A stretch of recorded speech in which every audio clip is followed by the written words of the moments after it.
way past time to simply let go. Hopefully, we can all do that.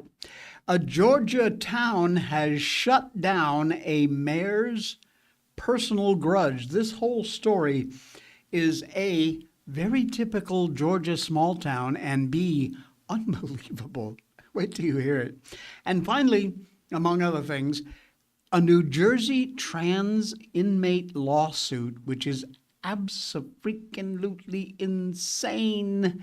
Happy Tuesday and welcome to the Jay Sheldon Show. We are live on Rumble and we are live on YouTube. But let me just take a quick check and make sure that everything is, as my grandpa used to say, copacetic.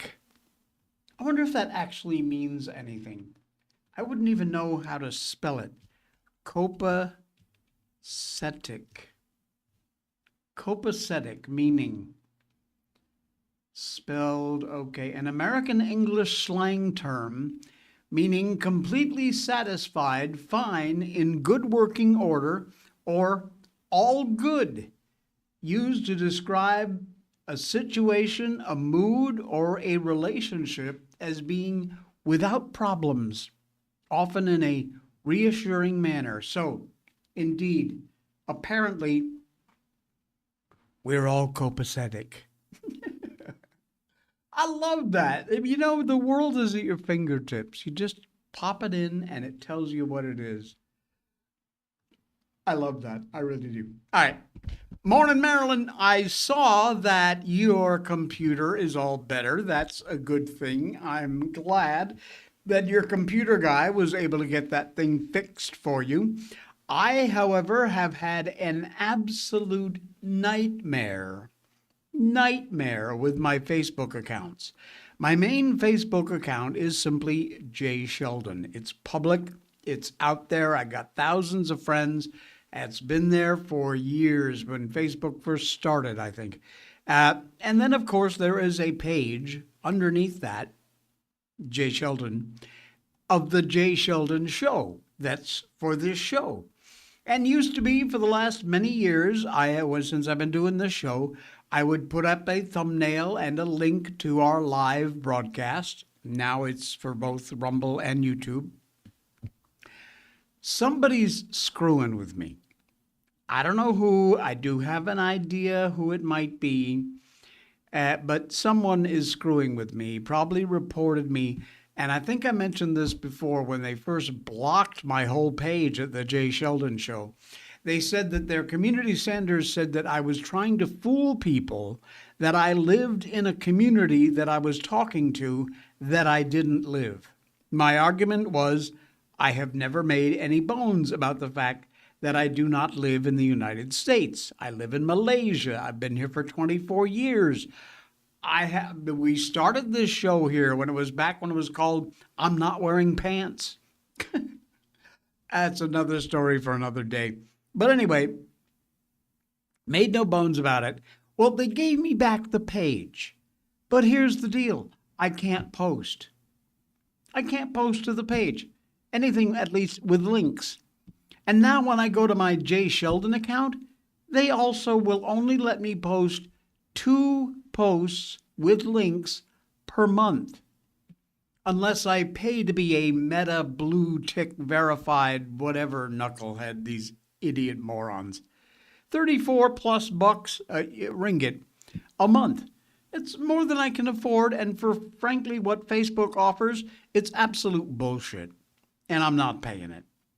There was never a problem before. Now all of a sudden there's a problem. Well, to whom I think I know who I'm talking to, you may be screwing with me, but it isn't going to work. Okay? I will fight you every step of the way, and your ridiculous reasons are exactly that, ridiculous. Sad that other people are so mean to report others, but they do it all the time, as I well know too. Indeed, they do. The saddest part of all, Marilyn, is in this case, I'm going to go so far as to say, in this case, I believe this is family. And that makes it cut just a little bit deeper. It also makes me want to fight back just a little bit harder. Okay. And I'm basing this on a comment someone made on one of my YouTube live videos a few days ago. So, yeah. Sad though that might be, I believe that's actually the case, which is about as childish as you can get. So, fine. Yeah. All right. Let's move on with it, shall we? The mega success, and I mean mega, it's been huge, of the Michael Jackson biopic showed that the public has moved on from all the lies, even if the media hasn't. Probably the most perverse thing you can say about the dying news media is that their bottomless capacity to frame what should be an interesting story in a way that is either boring or so untrue, they have got to be so motivated by the intense hatred or perhaps even evil, I could believe that they would risk their own credibility for the sake of telling an absolute brazen lie. The way they talk about Michael Jackson, even now here, 20 some odd years since his death, or some combination of both with these idiots. Two things. First, I didn't actually love the Michael Jackson biopic. I've seen it. Harmless, enjoyable enough, but not what a diehard fan would hope for in what is sure to become accepted as a definitive piece of Michael Jackson's historical record. Frankly, I think it missed the mark. Second, Michael Jackson's relationship with children too often ventured into the inappropriate, indefensible. But at the same time, the overwhelming evidence is that he was absolutely not guilty of any kind of sexual abuse of children and was, in fact, the victim of many, many scams, extortion attempts. But, sadly, even today, when the world has rendered its own judgment, that Michael Jackson remains absolutely beloved. The media can't bring themselves to talk about him without mentioning pedophilia. They refuse to do it. They will not give up the ghost. They refuse to tell the truth. They refuse to acknowledge that their preferred, perverted version of this story has been totally rejected by the public. This biopic, which came out last month, despite universally negative reviews by the experts, plus what's known to have been a rather disastrous production process. A substantial portion of that film was canned and rewritten and reshot, which delayed the release of the film for a whole year. The movie has so far grossed about $500 million on a quick path to breaking a record as the best-selling music biopic ever. But it's impossible to find a professional reviewer who doesn't grab themselves while whining that the film's plot has no references to the beaten, reheated, worn-out allegations, all untrue, that Jackson sexually abused children. Wall Street Journal, some woman called Maureen Orth. Listen to this. She opens up her critique of the film with the original observation that Jackson was a stone-cold pedophile. That's a quote. Wild. The world has never heard that piping hot take before. Huh, Maureen? What's the matter with you? New York Times writer Mark Minnelli called the movie a piece of propaganda. The Times also ran an interview with the moviegoer Eric Hines, who faulted the film for trying to undo the truth that a lot of people have suffered. And as if that weren't enough, the publication's critic Wesley Morris called the biopic all too happy and the definition of a fanfic, diminutive of fan fiction. Oh, they're all very upset. They're upset the movie did not indulge in their irrepressible urge to want to talk about pedophilia. What's it called when a person is preoccupied for years without thinking about deviant sexual activity? Now, I could understand if some of this obsession, if there were any proof that Jackson did something criminal. He's been accused, and after the one and only time it went to trial, he was acquitted because the jury was introduced to the alleged victim's wretch of a mother who had a proven history of theft and fraud. Schemes that she used her kids to execute. Oh yeah, that was her criminal history. How nice. 2019 Leaving Neverland documentary. Remember that one? Another two accusers, now grown men, laid out graphic details of their own alleged abuse. Both of them demonstrable liars. Absolutely, and in ways both big and small. They both made their changes, or their charges rather, after Jackson was dead, purely in pursuit, obviously, of money. They're both, by the way, actively suing his estate. Isn't that nice? The details of every single one of these cases are genuinely riveting. Now, not in the way the media would prefer. Of course not. They like the story about sexualizing children, even though it is both untrue and boring. If a child's been abused, the perpetrator deserves, frankly, to be physically tortured, in my book, no matter how talented he is, but however inappropriate it is for an adult man to sleep unsupervised in the same room with children not his own. It is neither abuse nor is it a crime. It's simply not. You may not like the idea, but it's not abuse, and it certainly ain't a crime.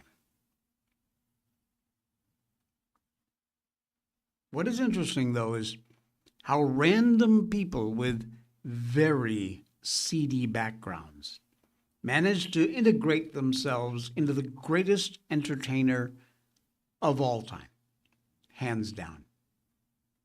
Parents allowing their children to stay nights with him alone in their attempt to extract money and favors in return, only ultimately to accuse him of the most despicable crimes imaginable.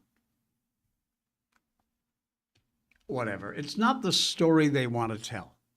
It's not the story told in the biopic, though not for trying. Pre-existing legal agreements forbid the Jackson estate from dramatizing the original child abuse allegations and their legal settlements. Instead, the movie is about Michael Jackson, his raw talent, his calculated determination to be the absolute best at everything he did. He was phenomenal. The public has made up its mind. They've moved on from the lies. It is certainly a tragedy that the dying media has absolutely refused to do the same. Marilyn says, pray for them, hard as it is, but the Bible says when you do, you heap hot coals on their head in Proverbs. And if your enemy is hungry, give him food to eat. If he's thirsty, give him water to drink. For you will heap burning coals on his head, and the Lord will reward you. How about that? Thank you for sharing that, Marilyn. All right. This has got to stop. Another this has got to stop moment. The View. You know, the old cackling crows sitting behind the desk, lying to the public. The View, yeah. They have put targets now, plain and simple, big red and white bullseyes, right on Virginia's Supreme Court's back. And how? By absolute fact-free meltdowns. Even if it wasn't obvious before, it has certainly been abundantly clear since the start of President Trump's second term in office. The Democrats have no qualms whatsoever about trying to fan the flames of violence using outright lies, purposeful deception to the point where it actually encourages and spurs outrage mobs to take what in many, many, many cases has turned out to be violent action in the name of democracy and social justice. Yeah. Morning, Danny. We saw it, for example, early to mid-2025. Tesla, remember that? The dealerships? Vehicle owners being targeted by these unhinged leftists who took it upon themselves to either try to run folks off the road for the crime of owning a Tesla, or to shoot up and light showrooms on fire with incendiary devices because Elon Musk was a powerful ally of our president, President Trump. Now, notably, when prominent Democrats in Congress were asked to unequivocally condemn this violence, they refused. Senator Schumer, minority leader, asked at the time about the incidents and whether he condemned them. What did he say? I can't talk about Tesla, but Elon Musk is a disaster for America, and America knows it. Just contributing more to the anti-Musk hate. Elected Democrats, of course, not the only ones who are deliberately stroking the divisions among familiar lines that have the effect of basically putting the targets on the backs of conservatives, something we unfortunately saw with the assassination of Charlie Kirk. Their allies in the mainstream press, among the political, social commentary people, eager to do the dirty work. Disgraceful tactic on full display. Yesterday's broadcast of The View, I'm assuming my audience didn't see it because you don't watch that garbage. But unsurprisingly, the co-hosts were livid over the Virginia Supreme Court's ruling Friday that effectively nullified the proposed 10-to-1 DR congressional map Democrats wanted to put in place before the midterms. And what followed was a steady stream of mindless hot takes that had very little to do with any kind of being a basis in fact. In fact, none. Starting with Whoopi. You'll love this one. And then this happened. There was another seismic shift in voting rights last Friday after the Virginia Supreme Court struck down a redistricting map that had been approved by Virginia voters. Okay, they said, this is what we want. They came in and said, no, that's not what you want. We're changing it. So the ruling now gives Republicans a big boost as we approach the midterms. And Democrats are a little pissed. So here's the reality. What the court actually ruled was that the process state Democrats used to put their gerrymandering referendum on the ballot violated Virginia's Constitution. Next, our little dear heart Whoopi had this to say.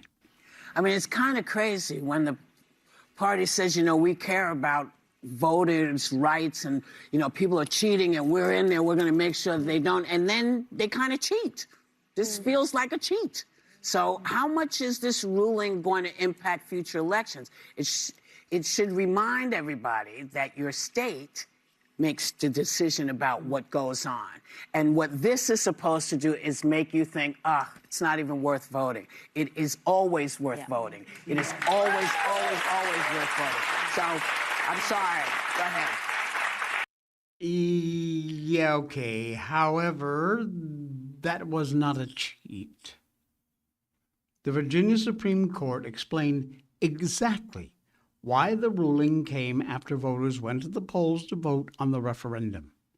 Because of the arguments of the Commonwealth's legal team previously made. Unbelievable. Plot twist. It's not only true the reason that the Virginia Supreme Court didn't decide this prior to the election is that the Commonwealth begged it not to do so. But the Commonwealth also conceded at oral argument that the people already voted and that it's irrelevant to the merits. Rather phony conservative co-host on The View, Elisa Farrah Griffin, up next. She called the state's constitution a technicality, suggested the justices were simply following Trump's orders. I come from the place of I 100% always, any day of the week, oppose partisan gerrymandering. I think it's bad for America. I think we talk a lot about democracy and the importance of representation. And I think when both sides get in the mud and decide to play, nobody wins, and both decide to get into this. But here's the problem with me. I think Ted Lieu hit it in the clip. This was very foreseeable. This was kind of a technicality that the Supreme Court decided to get hung up on. He even kind of alludes to the fact that they maybe wouldn't have even brought it up in the first place because it wouldn't pass. And Donald Trump has been conveying for the last decade that he plans to do this, that he wanted state assemblies to redraw their congressional maps, to create more Republican seats.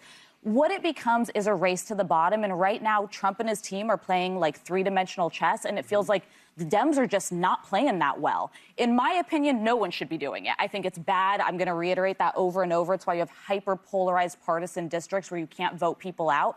But it just feels like Democrats once again getting outmaneuvered.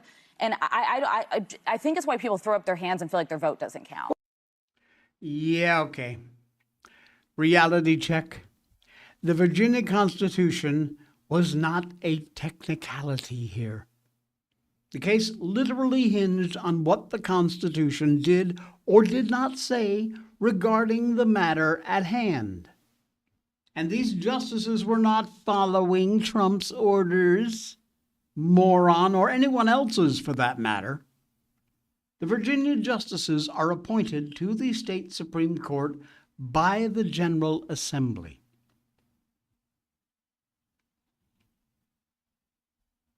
Trump did not start this. That was blue states like New York. GOP House Speaker Mike Johnson said on X, House Democrats started the current mid-decade redistricting battle in New York before the 2024 elections. And now it backfired on them. They're pushing a stunning next step, nuke the judicial branch of government and pack the court. Won't that be nice? And all the co-hosts of the slime ball program, The View, agreed that map changes should be made in blue states like Illinois, Maryland, and elsewhere. Yes. So you know what I think Democrats need to do? They need to go to New York and get those extra seats. They need to redistrict. They need to redistrict in a couple of states, in Illinois New Jersey, is where they Illinois, likely will. Maryland. Redistrict. Get your 10 to 20 seats, and then we will get the oversight that we do need, because the Republicans are not playing fair, and now it's time to meet them where they are. Oh, boo-hoo. Ironically, these are some of the same states that have virtually wiped out Republican representation with their congressional delegations via gerrymandering, which preceded the current redistricting wars. The ladies of the View are certainly entitled to their own opinions. They are not, however, entitled to their own facts. From start to finish, the segment on the Scova ruling, the Supreme Court of Virginia, was just one big, fat lie fest. That's all it was. Telling exactly the kind of falsehoods that inspire fanatics to travel to the homes of members of the judiciary and to try and kill them. Would you be happy then, View hosts? We already saw that. The attempted assassination of conservative Supreme Court Justice Kavanaugh.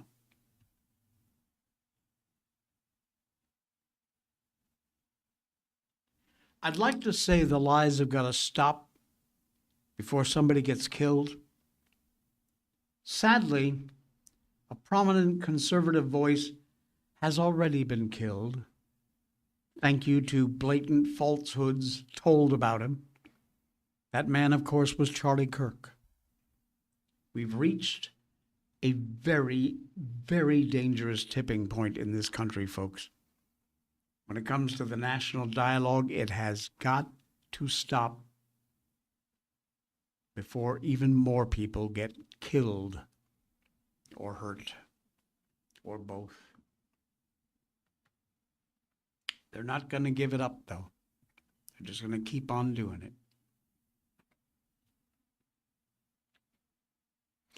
You know what? Maryland was saying almost all the New England states have not one Republican represented, pretty much not one. I saw Glenn Beck do a report.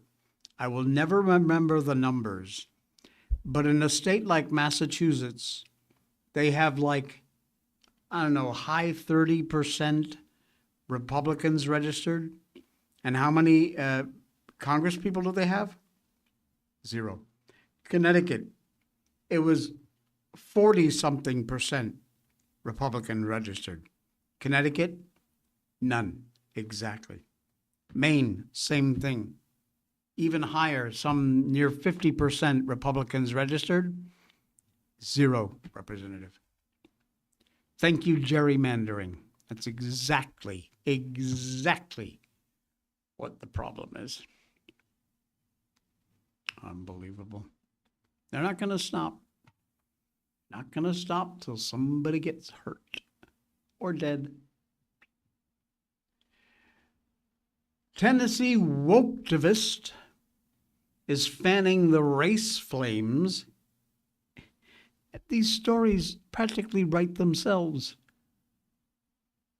A viral photo and then some facts that actually kind of wreck this idiot's narrative. Of all the cards these idiot Democrats love to play, their favorite undoubtedly has got to be, of course, the race card.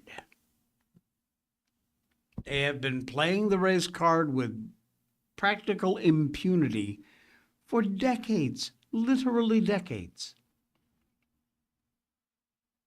We've seen that a lot in the aftermath of the Supreme Court decision in the Louisiana versus Calais case. Ruled the congressional redistricting based solely on race is unconstitutional. Yeah, that was an easy one. Democrats made a lot of references, for example, to what they describe as the new Jim Crow South, leaving out the rather inconvenient fact that, oh, by the way, Jim Crow laws, yeah, they, as they were widely understood, were put in place by Democrats. Little fact in case you didn't know it. Well, not to be outdone, a rather infamous Tennessee woketivist, who also happens to be a member of the state legislature, did a little racial flame fanning of his own. Little help from the very online left and photojournalists with the Tennessean newspaper. Yep. Representative Justin Pearson, Democrat from Memphis, engaged in multiple meltdowns after the General Assembly passed a new map last Thursday that, if it stands, would effectively ruin any chance he might have of winning the primary for the 9th Congressional District. Oh, let me shed a little... No, I can't. In the photo, I'll show you in a minute, we see Pearson strategically posed in front of the Sergeant of Arms as he's prevented from entering a Senate committee hearing. Take a look at this. That's the Sergeant of Arms, and that's the idiot representative. An absolutely posed photo. Now, naturally, the leftist influencers and their followers jumped all over this image, feeling it was symbolic of Southern white authority figures defying a black man a seat at the table.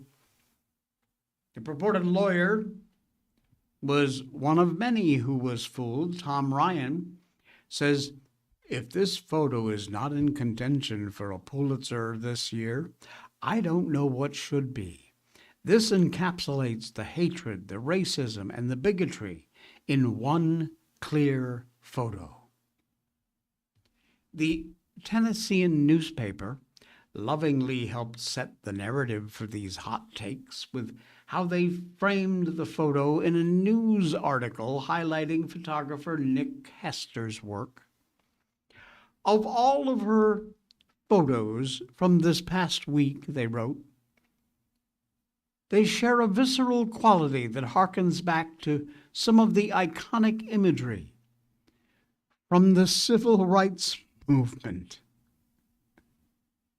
These people. As of now, the tweet below, which includes the photo, has over 20,000 retweets. And there is so much wrong here. I frankly don't even know where to start. As you have probably picked up on already, it was a meeting of the State Senate Committee, not a House committee. Pearson serves in the House, not the Senate. He was not being blocked from entering the House floor. Sorry. Secondly, he wasn't being stripped of office. He's running for the 9th Congressional District seat, as noted above. He does not represent that congressional district and probably wouldn't even if the new map didn't get passed. Cohen's defeated a lot of primary challengers in the majority-minority district in the past, including black challengers. Third, he's not the only black lawmaker in the Tennessee General Assembly. His fellow woketivist, Representative Justin Jones from Nashville, serves right alongside him in the House. He was seen on video burning a paper version of the Confederate flag during the redistricting debate. There's also Representative Larry Miller from Memphis, a lot of others on the House, Senate side. Social media netizens mindlessly retweeting this photograph with its false description was one thing. But why did Pearson also share it, knowing that the facts did not match up in any way that it was described? I'll tell you why. Because for Democrats, theatrics is the point. Doesn't matter the reality of the matter is, it's all about the theatrics, especially when it comes to race. Pearson has repeatedly demonstrated through this stunt-filled political career. It is absolutely insane. Insulting antics might be one of many reasons why more Black and Hispanic voters are shifting to either the Republican Party or an independent, unaffiliated registration. That's happening a lot. They're sick and tired of the lies and the manipulation by the Democrats, who in reality will say and do anything to stay in power. Including, by the way, trampling all over the rights of the groups of people they claim they want to help. Ain't that nice? Danny, if we could break off Chicago, then Illinois would be all red. Wouldn't that be nice? Wouldn't that be nice?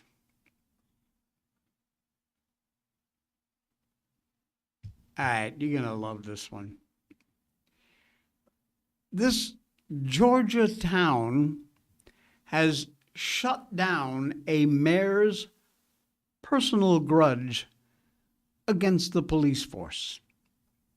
Yeah.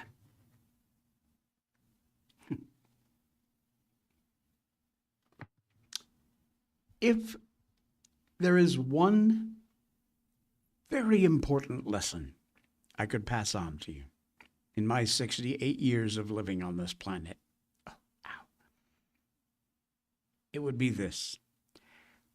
When it comes to your job, never, ever let your personal feelings take over. Never, ever. You may feel a certain way about people or religion or maybe even the company itself that you work for. But for the millisecond that you let that creep into your work performance over the duties you're sworn to follow, it shows. Believe me, it shows. You can have all the opinions in the world, but at the end of the day, you're going to need to do your job and not let your personal feelings take over. But apparently, Ron Shinnick just didn't get that message. He is the mayor of Cohutta, Georgia. Very small town, the community very close-knit. Usually a mayor has no problem relating to the people. But a recent decision on his part over something very personal rather than something pertaining to his duties has painted him in a whole new way, and a vicious one at that. So, let me explain. Last month, several members of the Cohutta Police Department filed a dispute noting several formal complaints against Town Clerk Pam Shinnick, who happens to be Ron the mayor's wife. The complaints note that she was creating a hostile work environment, which led to her termination. But apparently, she still had access to all the information surrounding the residents of the town and even continued to operate as the town's clerk. So apparently, Ron had begun swaying his power to keep her somewhat employed anyway, despite her official departure from the job. She was terminated and went back to work. Thanks, hubby. Hang on. It gets worse. This past Wednesday, last Wednesday, still fuming over what happened to his wife, Shinnick shut down the entire Cohutta Police Department. Shut the whole thing down. All 10 employees were laid off without notice, despite procedure calling for them to receive that notice, and left the 1,000+ residents without a police force. He just shut it down. In fact, there's even a sign on the department's door that says the PD has been dissolved and all personnel has been terminated. Nice English. Vindictive much, Mayor Shinnick? This was completely a power move, folks. A knockdown served by a vengeful man who refused to hear that his wife had done anything wrong. And one that left a much bigger effect on the community than anyone could possibly imagine. However, as we've seen in the past, you never go against a community. Not ever. Especially when personal feelings are on the line. Just 2 days after Shinnick's very blatant move, Cohuta's town council got together and reversed his decision. And as a result, the full team of officers have been reinstated and provided back pay. That came from the vice mayor, who knew exactly how corrupt Shinnick's move was. There's also a measure put in place which prevents the mayor from taking any further action against the officers, at least for the next 30 days. Officers, all of them. Now, what's going to happen after 30 days? Beyond me. I certainly hope Shinnick heard the message loud and very clear. Corruption, especially something as blatant as protecting your poor performing wife, should not, and apparently in this town, Cohuta, it will not be tolerated. Very happy to see this police force back in action. There is one thing that's rather disappointing. During this town council meeting, there was another motion put in place, a proposal to remove the mayor from his seat. Makes sense, right? Apparently, for now, that's been tabled. What? Get the hell rid of this guy. Oh no, they're going to table it and revisit it in the future. Sorry, for what this guy did, you don't get second chances. Because he ain't going to change, I'll promise you that. I don't see how this serves as some example of someone's personal feelings taking over their power position. Can you imagine if a man were accused of striking a police chief's wife, even if he likely didn't, because that's just a stupid move. But before gathering any evidence against him, the police chief decides to take revenge and send his men after him. Sounds horrible, right? Basically, that's what Shinnick did. That is exactly what, and except the fact the wife was doing a poor job as a town clerk, he not only arranged to have her kept in place, but he fired the entire police department. Without warning, left the town defenseless. This town council has got to get back together and give Shinnick his due. Send him packing. What's next? He's going to arrest citizens who make fun of his wife? Get rid of this moron. You're a small town. Grow a pair and dump this jerk. Insane. Insane. Ooh, here's a good one. I love these oops, backfired stories. A family is demanding answers in a police shooting. And they get the answers in the police body cam footage, but it's not the answer they were hoping for. The Black Lives Matter movement demanded the police wear body cams so their misdeeds would get captured on video. And as the Libs of TikTok great account put it, it might be the greatest backfire in history. And boy, are they right.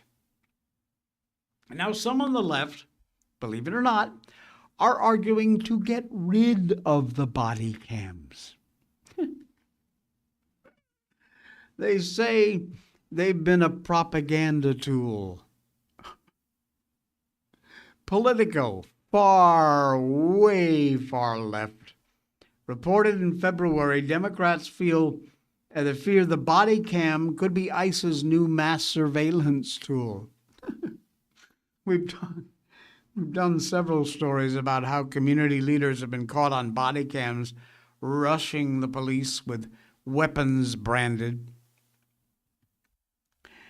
Last month, CBS News reported the family of 27-year-old DeSaver Hollis from Plymouth, Minnesota, seeking answers after he was shot and killed by police. Monday, the family got their wish. The police released the body cam footage of Hollis fleeing from the police and exchanging gunfire.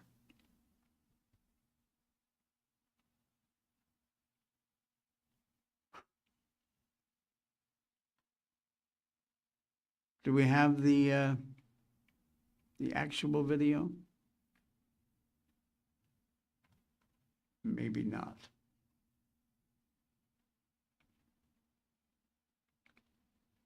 Why not? The End Wokeness account has the video. For some reason, X won't let us embed it.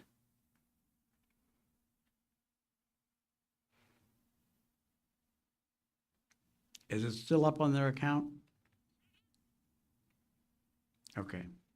This is short, but it'll give you an idea what we're talking about. Arrest! Stop right there! Stop! Stop! Stop!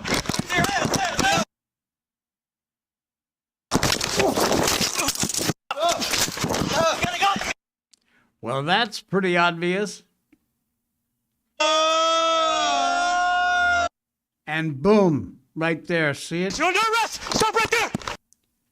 That would be discharge of a firearm. Idiots. So they asked for the body cam footage, and they got it.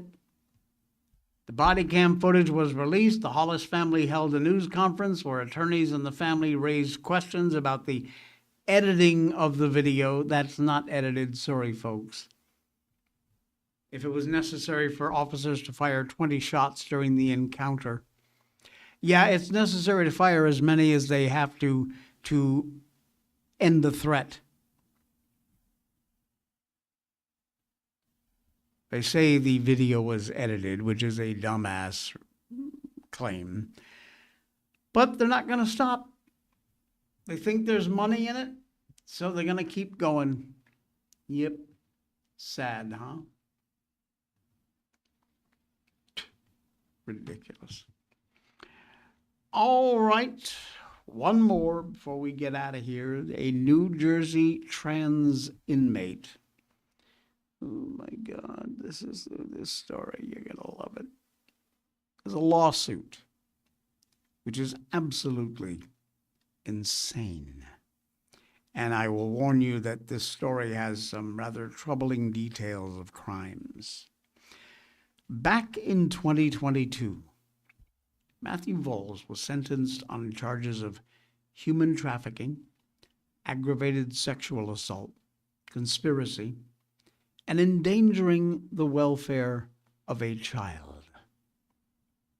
That came 4 years after Volz had taken his child from her mother, transported the girl from Oregon to New Jersey, and in the intervening time, Volz and his partner, a trans-identified male named Ashley Romero, were making transgender fetish porn, a business which they ran from their home. Well, turns out as a part of this business, Volz's young daughter was abused. Judge Peter Tober said the situation was a heinous, cruel, and depraved. Volz sentenced to 25 years in prison, as was Romero. 2 others in the home were convicted. One got 12 years, another 5 years. Romero in prison for the Edna Mahan Correctional Facility for Women. Volz placed in the Southwoods State Prison for men's, and Volz was transferred a few months later. 2023, Volz sues the New Jersey Department of Corrections for human rights violations against his religious freedoms. Part of his suit, Volz is making several demands, including that the state allow him to marry Romero. These are 2 transgendered pedophiles housed in a women's prison in New Jersey are looking to get married to each other as a part of this settlement negotiated in a witchcraft discrimination lawsuit. These are the pillars of society. In the suit, Volz claims he's being denied religious accommodations in accordance with his Wiccan beliefs. Wicca, a modern pagan spiritual practice that centers on nature and rituals and a reverence for divine forces, often represented by a goddess and a horned god. He alleged that Joy Lynch, the head of religious services at Edna Mahan, had denied him a number of Wiccan religious accommodations, including the ability to maintain a witch's garden for growing sacred herbs.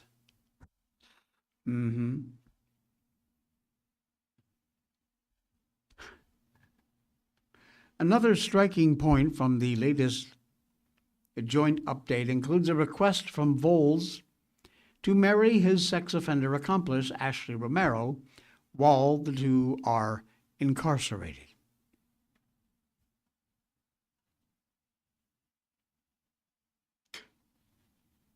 This entire story is so effed up.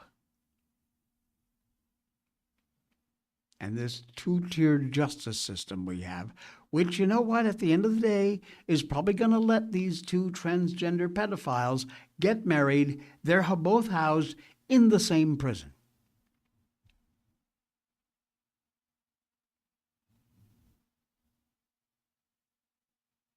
I'll remind you that Volz and Romero's raped Volz's 7-year-old daughter, making transgender fetish porn. She was 7. I say we let them get married and then we put them under the prison. How about that? Very good idea. Thank you, my friends, for popping by. We appreciate you being here. It means a lot to us. If you wouldn't mind, it's free. Take a second, hit that follow or subscribe button over here, whether you're on YouTube or Facebook, screw Facebook, Rumble, of course. And if you like, down in our description, you will see a way you can help to donate to the show to keep us free. Any amount would be appreciated. We really do help. We thank you for your help. And that's using our PayPal system. Thanks for that. Appreciate it.